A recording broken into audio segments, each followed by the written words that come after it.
Alright, let's go on to two more new releases. One through HBO Max or theaters, and the other through Netflix. And I think we're going to start with Mortal Kombat, which I did through HBO Max. And I played the games quite a bit, like in childhood, more or less. It's been a long-ass time since I did, but I obviously if you've even played those games once, you remember them vividly, let alone many times throughout childhood. And I revisited the 1995 movie shortly before this, which I hadn't seen in forever either, which I'll kind of probably talk a little bit about as we go through this. But let's talk about this new one that did the whole thing where everybody, in whether it be 1995 or now, were kind of pissed off about the idea of the 95 movie being PG-13 and not being able to do the gore and go all out with the fatalities and stuff like that. It was always really, like, unsatisfying when they would do the finish him and fatality thing in the 95 movie because it just didn't feel like either one of those things. So it was like, okay, well then, now that, we're in 2021, let's do a big R-rated one with all the gore and all the fatalities and stuff like that. Well, so as far as, like, the opening scene goes, which is really nice, we do have, these fight scenes that are happening, and the blood is, like, extremely, CGI, which you see, like, in the Matthew Vaughn movies and stuff like that. And while usually that's kind of off-putting and makes it look, like, really cheap, I think it actually suits here a lot because it, like, genuinely looks like video game blood coming out of them, which in this context makes perfect sense. So I actually thought that was cool when usually that'd be something you'd be, like, criticizing it for, but, yeah, and then we get stuff that we've never really seen before. Like, we don't get this a lot, it's only, like, just in this scene, but I still liked it anyway, was, when we see Sub-Zero kind of first doing, like, when ice first forms on his hand, it kind of looks like it's, like, painful for him, kind of like how Wolverine talks about, like, it's painful every time his claws come out, and it would be kind of like that kind of thing, which I thought was really interesting, which means it feels, like, through that introduction, it feels brutal every time somebody, dies or is harmed by ice throughout this movie now. To kind of puts it in your head that it might possibly be painful for him to use it.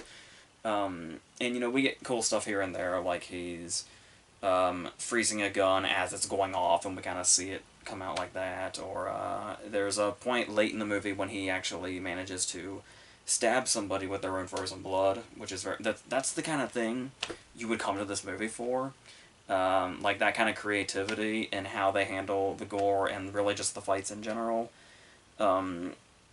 So that's our sort of introductory scene, without saying too much. And then the rest of the movie is here. And I will say that I looked up some comments after I watched it, just to see where I was, because I know a lot of people were kind of hyped for this, and I heard it was one of those things where it was like the critics didn't take to it, and now everybody's pissed off and saying, oh, what the critics say doesn't mean anything and stuff like that. The stuff that they usually do when, more often than not, it's the critics may be going in the right direction, but there are times, like, I'm one of those people that was like when the new Godzilla movies came out, particularly King of the Monsters and Godzilla vs. Kong, where it was like, yeah, when you go into this, you should know what you're here for, and, the action scenes and the fighting and stuff like that, the monsters going after each other, that's what you're here for. I really don't even give a shit about the human stuff everybody's complaining about. I'm just here for this, and that's here, and it's here in an amazing way, and that's all I need. So I went into this with that mindset, because that's basically what it sounded like was basically the same case, was, yeah, it's going to have, some bullshit in here, and it's going to have some paper-thin story or something, but we're really just here for the fighting. And the problem with that is that when you go into this, you might hear somebody say, oh, it doesn't take itself too seriously, just have fun with it, or whatever. And while I can look at something like the Godzilla movies and find the fun very easily, I wasn't finding the fun here. it was actually kind of confusing. um, because yeah, you get stuff like, you know, exposition and bad acting and really bad comedy or attempts at comedy, which the 95 one is riddled with. So that was something also was I had forgotten just how like and I know the whole point of the 95 one is that it's cheesy. But until I revisited it recently, I had forgotten. I didn't, or maybe even didn't realize just how cheesy it was in not the best way. At least as far as the non-fighting scenes, which there are a lot more of than I remember. Like the entire first, you know, 1/3 of it is just kind of bullshit and failed attempts at comedy and characters bickering and stuff like that. Um, Bridget Wilson's Sonya being a cringe factory, which, in talking about that as well, in particular, like people just not knowing how to write Sonya apparently, uh, but really just in general, and the bad attempts at comedy is it's like I was also under the impression that even if this one was still, you know, kind of unintentionally, you know, not taking itself too seriously kind of movie, that they still would have found a way to rise above what was already bad in the 95 movie. Like the non-fight scenes. But no, not only is that stuff in this one too, I feel like it's worse. Like it's amplified. And I know, I was really very surprised when I looked up some comments and saw that a lot of people's favorite character in this one is Kano. And not because I would say like, you know, oh, that's a random character. No, this was after I watched the movie, where I was very surprised, because I just really could not stand. And the fact that they made him such a focus, like as soon as Kano's put into the movie, it's like they banked so much on people liking his comedy relief. I don't even know if you can call it comedy relief when it's the whole goddamn movie once he's in it. Um, I thought we were going to have like. I know this might sound like way overkill, especially since everybody seems to love Kano in this movie. I, after having watched the movie, was expecting to see Jar Jar Binks levels of reactions to this because it was so not only just relentless, but also just relentlessly unfunny.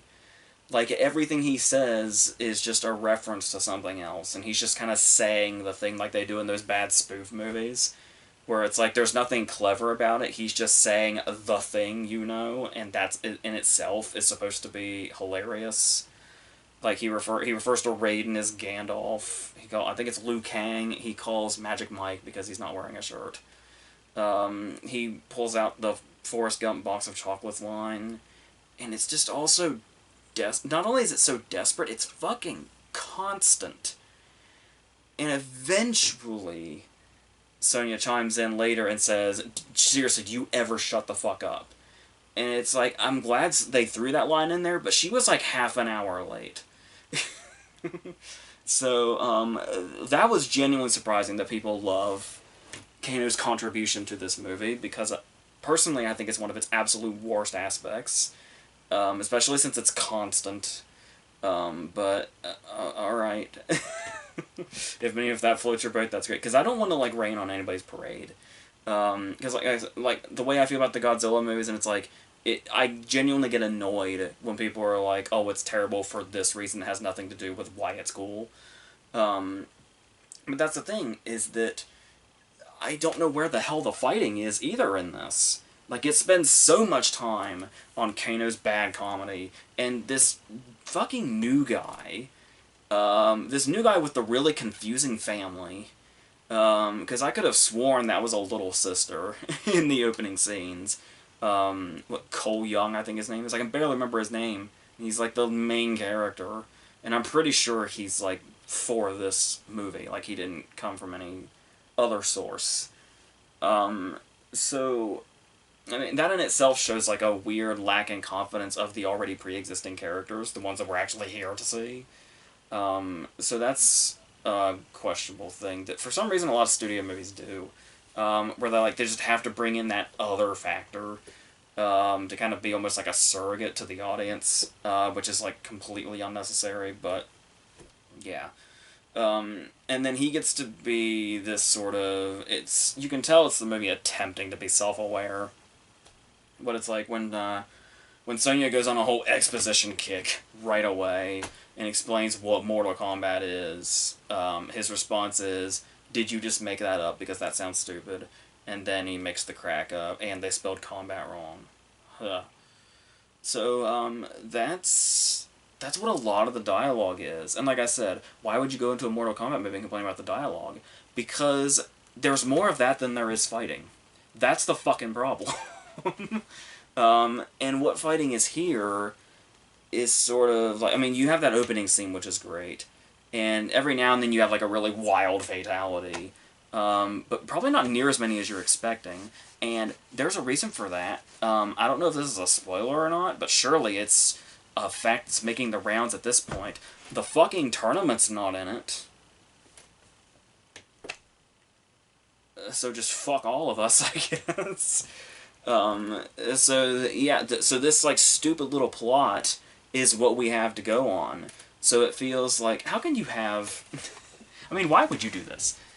Because what you would want to do going into this is just make a movie that's just centered around fighting. And the problem with that, usually in the writing stage, is, but how do we do that in like a non-contrived way? Like, how do you have something that has somewhat of a story, but it's like almost all fighting? Like what The Raid did, where it's like you have just enough story, but then it's all the action. And it's like, how do we do that? And it's like, well, the concept is a tournament. How easy was that? How easy was that to bring fighting into this movie? And the whole plot is trying to go around the tournament. So I don't know how the hell... Not only who made that call, but how the hell it got by anybody. Like, who goes into a studio and says, hey, we want to make a Mortal Kombat movie, but like without the whole Mortal Kombat thing? Apparently somebody at Warner Brothers was like, you know what? Let's do it. And obviously it's a whole, like, they're trying to build up a franchise thing, but, this... You could still have done something worthwhile and still kind of done that, but really the only way they do that is, like, they just don't put characters in it at all. So it's like, oh, we're gonna use them to tease another movie, and then that'll be what our other movie is. And maybe, if you're good, we might put a tournament in that one. So, and to my understanding, this one's doing very well. So, I'm assuming they're gonna make that happen, but honestly, even if there is a tournament in this, assuming there is a second movie, and assuming there's a tournament in it, I don't know. This movie by itself is such a hype killer. I don't even know if I care anymore. Quite honestly, I don't know. But that, and as far as the characters that are here, there are a few that are quite wasted, particularly Raiden. I have a few things to say that fans of that movie may not want to hear about Christopher Lambert's Raiden. But at the very least, Christopher Lambert's Raiden, if I remember correctly, did stuff, at least. Like, he did his job, at least. I don't know. I don't know what was going on with a lot of this. As far as, like, you know, like, the editing goes when you talk about fights, that's definitely a problem. That's another thing where it's like, this is one of those cases where you would think there's so many things they could probably, you know, straighten out and make even better. Like that would be the whole mission of this movie, is it's like, oh, well, people, you know, like that 95 one, apparently. But it's like, let's do that just, like, significantly better, because we can now. Like, we have the technology, we have, you know, the R rating where we can put the gore in it and stuff like that. Most of the, I mean, while some of the gore is wicked, most of the R rating just comes from Kano saying fuck, like, every couple of words. So that's, yeah. It was basically like, it basically kind of felt like Kano was basically trying to be like, not really be like him, but it was basically like a bad audition for Peter Quill if Peter Quill said fuck a lot.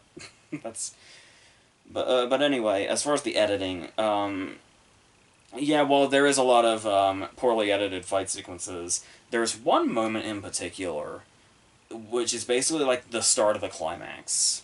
Like, you would think, like, if you go into a Mortal Kombat movie and you're thinking, like, I wonder how we go into the climax. It's like, there's probably a lot of build-up. There's probably a lot of build-up to, like, who's gonna fight who, and we might maybe hear the theme. Like, wouldn't that be cool? Like the original theme in its original form. Um, and the way the climax of this movie starts, because I was watching it on HBO Max, I thought I had accidentally skipped ahead.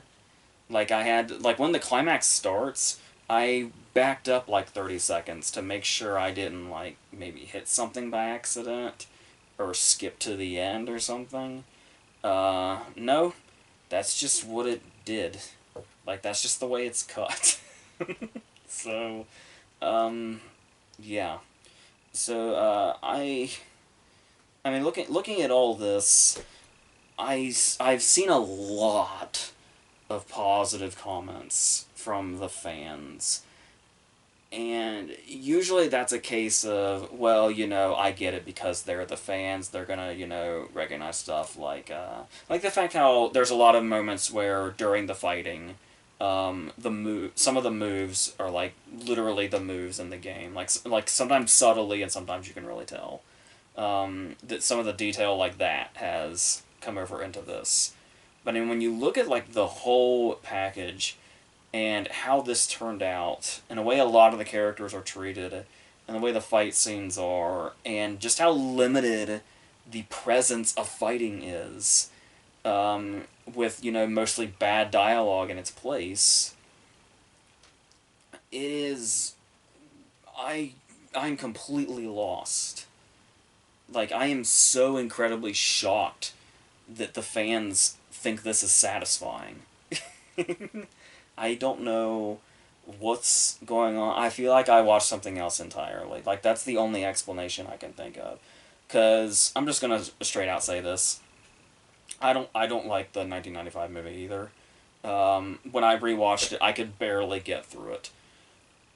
But it makes sense that the fans would like it, because while there's a half an hour of bullshit at the start of it, and just a bunch of cringe and everything else, at least the last hour is pretty much what you want.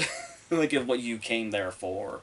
Even if it's kind of poorly done and the effects look absolutely terrible, and Paul W.S. Anderson is a fucking terrible director, I could easily see why fans got what they wanted out of that 95 movie. This, I am completely lost. I do not understand what, how they could see this as, like, a worthy representation of just Mortal Kombat itself.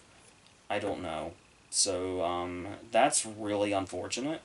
Like, I was, like, at least about 45 minutes into it, I was like, I came into this with a bar so low. And all my expectations right here on that level of, well, as long as it's got some of this stuff in it, it should be fine. There should be no problem. If they just do this one thing right. And they didn't. They didn't even try. So, yeah. About 45 minutes in, I was just like, even with the bar as low as it was, I am shocked at how much this sucks. So, yeah, like I said, I hate to, rain on people's parades and stuff like that, but, I apparently don't get it. So, yes. I don't know. So let's go on to Stowaway, which is one of Netflix's new ones, which the only thing I knew going in was that it was set in space, and it had Anna Kendrick and Toni Collette.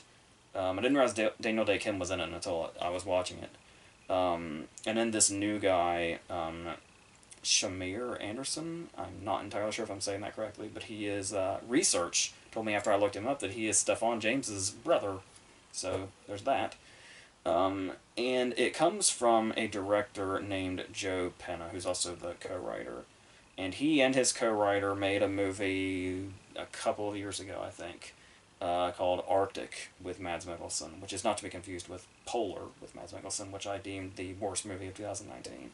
No, Arctic was something else entirely that got a lot of critical acclaim, and for some inexplicable reason, I never caught it, despite hearing really good things about it.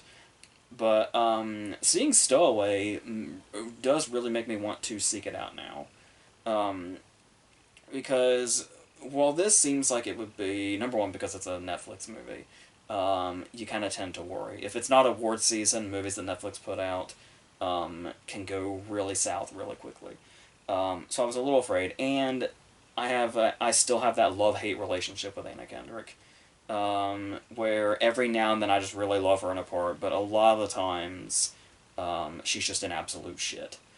But pretty much this starts, like from the very opening scene, this felt like something that was, like, above the material you'd expect from really a Netflix movie, I guess. Especially in, like, the mid-year. Where we see the three astronauts who are Anna Kendrick, Toni Collette, and Daniel Day-Kim being launched into space for this mission, and the way this is shot reminded me a lot of, like, those opening scenes of First Man, where we see, like, the whole launch from the start of it to when they're going up to when there's no more gravity. And it's all inside the shuttle. Like, we never really go out of it except for, like, one or two cuts, but that's after, like, everything has happened and we've seen the whole thing. And it feels like we've basically done this in real time. And the way they all have their own different reactions to it also. It's a really great opening scene. And like how they all have their different reactions, like with Toni Collette, who is in charge, so she's kind of got that sort of, stone-faced look, and it's been like, I've done this 3 times, and this is my last one, so I'm kind of seasoned at this already. Daniel Day-Kim's over here getting sick, and Kendrick is just really giddy. Like, at first I was like, as they were launching, it was like she was trying not to smile, and I was like, oh, that's the best take you could get of Kendrick? Okay. But no, it's a character thing, which I didn't realize. She's just really super giddy about being, like, this is her realizing a dream. And this is what she's always wanted to do, and you get that vibe, especially after they're up there, and she just, like, completely, fans out. And it felt like it makes all 3 characters feel really real. Or it's like usually when you see movies like this, like all the astronauts are like, basically like Toni Collette's character, they're all seasoned, they've all seen this before, and it's just all, the scientific aspect or whatever, and it's like, it's kind of fun to see a character like Kendrick's be like genuinely like realizing a dream and being super excited about being in this position. And then we have our 4th character, Anderson's character, who is the title character. Who they find has stowed away, maybe by accident, maybe not. The interesting thing about that is, not only is that ambiguous, but the story goes in a direction that it doesn't matter, which is really clever. Because all it really comes down to is the ship was damaged, with him where he was unconscious, when they took off, and now they're going to run out of oxygen. And everything turns into, now how do we deal with this? It's not how do we deal with him as a stowaway, like, what is he doing here, how did he get here, and stuff like that. And they give explanations, but like I said, there's enough ambiguity there that you're not sure if we're getting the right explanations. Like I said, the whole clever thing about it is that's not the plot. Like, that's not even something you have to worry about. The whole thing is, what do we do now? And that's what the movie is. And while that's the case, a lot of it is extremely character-driven also. Whether it be how the characters react to this, or just, in general, the way they interact with each other. Like when Daniel Day-Kim has a great scene where he's explaining why jazz is so great to Anderson when Anderson is like completely on the opposite side of that. And then you've got this whole interaction of Kendrick does some things for Dan Kim to make the whole launch feel more at home for him, and it's like these are things that she doesn't have to do, but it's like that's just how much the characters kind of care about each other and how well they know each other. So it sets up that camaraderie really quickly, and it's not just that you care for them as individual characters, but as like one unit, where they all kind of have each other's backs, which makes this sort of intrusion, as it were, all the more interesting in what it does to the dynamic, specifically. Like I said, it's mostly character stuff, which is really cool. And then as we go on and the conflict gets bigger, especially in the ways that they're trying to decide how to fix this problem, all the different characters, kind of, like how I said, like it kind of set up three different characters and three different reactions in the opening scene, just judging by their reactions to the launch. But now we get that tenfold with what they're throwing in with this, so what's really great that Kendrick does here, this might be one of, if not my favorite Anna Kendrick performances. Like, this might even be better than her performance in Up in the Air, which got her an Oscar nomination. Because the great thing that she does here, she's able to do, like, that sort of, she has that giddiness about just loving being here and just doing the whole thing. But then throughout it, that positivity carries over into optimism. As it goes on. But the great thing that she does here to like really watch out for is the longer it goes on, she starts to really find a fine line between optimism and desperation. Like that moment where you're trying really hard to be optimistic until you don't even realize it's kind of morphing into, like I said, really just that desperation and what you desperately want, but you're not entirely sure that this is going to turn out that in optimistic of a fashion. And Colette's kind of doing something somewhat similar, but seemingly much more conscious, where she does have to be like constantly in control, and she has to be the one kind of making the decisions and seeing over this, especially since she's the seasoned one. But then we get these moments where we can just see the fear creeping in, like kind of past that. And sometimes you can almost see it like those two things battling during just one scene of her, and she might even have lines in this scene, and she's still able to pull that off. So, that's what I think that's mainly what I really liked about this, was just how strong the character work is, and not just how they play off each other, but how these traits can evolve, given the different circumstances. And I was really concerned because, once again, kind of being a Netflix movie, and honestly, a lot of these sort of, kind of space set movies like this, every now and then you might just kind of be waiting for it to shit to bed, especially if it's like really good for a while. You're just like, at some point it's going to completely shit itself. But not really, not to me anyway. I can probably see some people having like maybe pacing issues because it is almost 2 hours, but I didn't think it felt almost 2 hours at all. And I don't know if that's just because I went in not really knowing what it was about, apart from, what the title tells us, but that didn't even really tell us much of anything. So it was like, I just kind of went into it like, I know it's going to go somewhere, I don't really know where, but we'll just kind of see. So I was really not even noticing they were doing a slow burn, really, when they are, mainly because I just went in with no expectations, really. Yeah, and the fact that they could have overcomplicated it and didn't, whether that be plot-wise or character-wise. Like, the plot they could have thrown a lot more stuff into, but it's like, the fact that it just kind of remains the one singular conflict throughout, because that conflict is big enough in itself and they recognize that, is great, because for some reason so many writers wouldn't just leave it at that. They'd have to go, oh, well, we need something else to kind of stretch this out, but you don't. Like, the stakes just kind of raise themselves when you set up the one conflict, and then it just keeps going on its own. And I was also sort of terrified that somebody was going to fall in love with somebody. I wasn't sure who with who, but we just really don't go in that direction either. Like, there's just no time to go in that direction, which is great. It's like, is there going to be some sort of gratuitous sex scene or some PG-13 sex scene or something? And it just avoids that entirely because, like I said, there's just nothing calls for it, and it's so nice to see a movie that doesn't go in that direction when it's not called for. They don't force them. They don't really force themselves into any direction. Um, and maybe some people can make that argument during the climax, but I feel like the climax works enough as it is. It's suspenseful enough, and like I said, the stakes are high enough by that point. Um, and it's like I said, it just keeps its plot simple. It doesn't overcomplicate itself at all. And it's like it's crazy that so many movies fuck themselves up that it's like I'm kind of astonished when a movie's just like, no, this is just what we are, and that's just what we're going to be.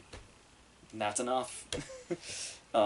So yeah, so I was able to really appreciate that, and yeah, and I don't think I gave Anderson enough credit as well about the whole sort of ambiguity of his character at the start. Like I said, even if it's not really important, like how he got there or why he's there, it's the way he handled that to where you're always kind of questioning him and it kind of puts you on edge in a way to where you're wondering if it's going to go in certain directions. But like I said, the whole thing of it just not overcomplicating itself really managed to work out. So yeah, so I actually like this significantly better than I thought I would. So yes, and I'm especially impressed with this Anna Kendrick performance. So yes.